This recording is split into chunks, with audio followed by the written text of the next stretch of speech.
கிறிஸ்துவுக்குள் அன்பானவர்களே, இயேசுவின் நாமத்தில் உங்களுக்கு என் அன்பின் வாழ்த்துக்களை தெரிவித்துக் கொள்கிறேன். 1 கொரிந்தியரின் புஸ்தகம் 15ஆம் அதிகாரம் 50வது வசனத்தை நான் உங்களுக்கு வாசிக்கிறேன். சகோதரரே, நான் சொல்லுகிறது என்னவெனில், மாம்சமும் இரத்தமும் தேவனுடைய ராஜ்யத்தை சுதந்தரிக்க மாட்டாது. அழிவுள்ளது அழியாமையை சுதந்தரிப்பதும் இல்லை. அழிவுள்ளது அழியாமையை சுதந்தரிப்பதில்லை.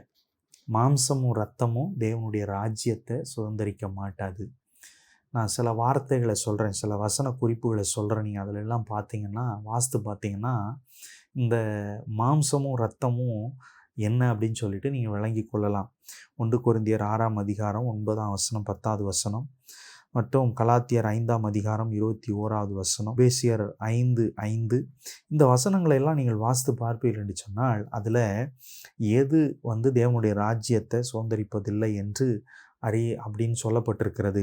அநியாயக்காரர் தேவனுடைய ராஜ்யத்தை சுதந்தரிப்பதில்லை என்று அறியீர்களா? வஞ்சிக்கப்படாதிருங்கள். வேசி மார்க்கத்தாரும், விக்கிரக ஆராதனைக்காரரும், உபச்சாரக்காரரும், புணர்ச்சிக்காரரும், ஆண் புணர்ச்சிக்காரரும், திருடரும், பொருளாசைக்காரரும், வெறியரும், உதாசீனரும், கொள்ளைக்காரரும் தேவனுடைய ராஜ்யத்தை சுதந்தரிப்பதில்லை. இந்த வார்த்தையை நான் வாசித்தேன். ஆனால் நீங்கள் மற்ற அந்த குறிப்பை நான் சொன்னேன் பார்த்தீங்களா, ரெஃபரன்ஸ் சொன்னேன் பார்த்தீங்களா, அதை நீங்கள் வாசித்து பார்த்தீங்கன்னா, இதே மாதிரி இப்படிப்பட்டவங்க தேவனுடைய ராஜ்யத்தை சுதந்தரிப்பது இல்லை. இதெல்லாம் அழிந்து போகக்கூடிய காரியம். பொருளாசை அழிந்து போகக்கூடிய காரியம், விக்கிரக ஆராதனை அழிந்து போகக்கூடிய காரியம், விபச்சாரம் அழிந்து போகக்கூடிய காரியம், இப்படி நிறைய காரியம் இருக்குது. அந்த காரியத்தெல்லாம், அந்த அழிந்து போகிற காரியம் அழியாமையை என்ன செய்யாது? சுதந்தரிப்பதில்லை. நமக்குள்ள இந்த அழிந்து போகிற காரியம் இருக்கும் என்று சொன்னால், அழியாமை ஆகிய தேவனுடைய ராஜ்யத்தை நம்ம சுதந்தரிக்க முடியாது. நிச்சயமாக அதை செய்ய முடியாது. அதை சுதந்தரிப்பது என்று சொன்னால் அது ஆசீர்வாதம். அப்போ அதனால தான் நம்ம போய் சுதந்திரித்துக் கொள்கிறோம். பழைய ஏற்பாட்டு நாட்களில் நீங்கள் வாசித்து பார்த்தீங்கன்னு சொன்னால், ஒரு தேசத்துக்கும் இன்னொரு தேசத்துக்கும் யுத்தம் வரும். ஒரு தேசம் இன்னொரு தேசத்தை முறியடிச்சிட்டாங்கன்னா, அதில் இருக்கிற ஆசீர்வாதங்களை எல்லாம், உடைமைகளை எல்லாம், அந்த தேசத்தில் இருக்கிற எல்லாரும் துரத்தி அடிக்கப்பட்டுட்டாங்க, கொண்டுட்டாங்க, செத்து போயிட்டாங்க அப்படின்னா, மரித்து போயிட்டாங்க அப்படின்னா, அந்த தேசத்தில் இருக்கிற எல்லாம் அந்த ஜனங்களுடைய உடைமைகள் எல்லாம் இவங்க போய் சுதந்தரித்து கொள்வார்கள். கொள்ளை உடைமையாக சுதந்தரித்து கொள்வார்கள். இது எங்களுக்கு ஆசீர்வாதத்தை கர்த்தர் கொடுத்துருக்குறான்னு சொல்லிட்டு எல்லாத்தையும் சுதந்தரித்து கொள்வார்கள். அந்த மாதிரி தேவனுடைய ராஜ்யத்தில் நிறைய பொக்கிஷங்கள் உண்டு, ஆசீர்வாதங்கள் உண்டு. அப்போ தேவனுடைய ராஜ்யமே ஒரு பெரிய பொக்கிஷம், பெரிய ஆசீர்வாதம். அதை போய் சுதந்தரித்து கொள்ள வேண்டும் என்று சொன்னால், அழிந்து போகிற காரியம் நமக்குள்ளே இருக்கக்கூடாது.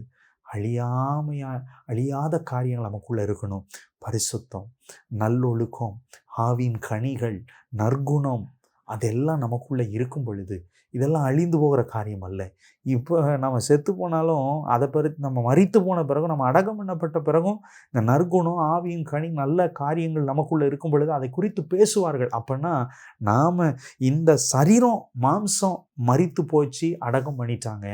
ஆனால் நமக்குள்ளே இருக்கிற அழியாத இந்த நற்குணம், அழியாத இந்த பரிசுத்தம், அழியாத இந்த சாட்சி, அழியாத இந்த ஆவின் கனிகள், அது பேசுது. அது அழியாமல் இருக்குது. அந்த காரியம்தான் போய் தேவனுடைய ராஜ்யத்தை சுதந்தரித்து கொள்ளும். இன்றைக்கி நமக்குள்ளே அப்படி இருக்கிறதான்னு சொல்லி அனலைஸ் பண்ணி பார்த்து, ஆராய்ந்து பார்த்து நாம ஒப்பு கொடுப்போம். கர்த்தர் நம்மோடு கூட இந்த பெரிய காரியங்களை செய்வார். நல்ல தகப்பனே, அப்படிப்பட்ட காரியத்தை செய்ய கர்த்தர் எங்களுக்கு கிருபை செய்யுங்க. எங்களுக்குள்ள நற்குணம் வரட்டும், நற்சாட்சி வரட்டும், நல்ல ஒழுக்கங்கள் வரட்டும். ஆண்டவரே, ஆவியின் கனிகள் எங்களுக்குள்ளே வரட்டும், பரிசுத்தம் எங்களுக்குள்ளே பெருகட்டும். அது எங்களை மாத்திரம் அல்ல, மற்றவர்களையும் ஆசீர்வதிக்கட்டும். தேவனுடைய ராஜ்யத்தை சுதந்தரிப்பதற்கு அது எங்களுக்குள்ள ஒரு அடையாளமாக இருக்கட்டும். தாழ்த்தி ஒப்பு கொடுக்குறோம். கர்த்தர் நீ பெரிய காரியங்களை செய்யும். இயேசுவின் நாமத்தில் ஜெபிக்கிறோம் நல்ல பிதாவே. ஆமேன், ஆமேன், ஆமேன். கர்த்தர் நல்லவர். உங்களை ஆசீர்வதிப்பார். தேங்க்யூ. God bless you.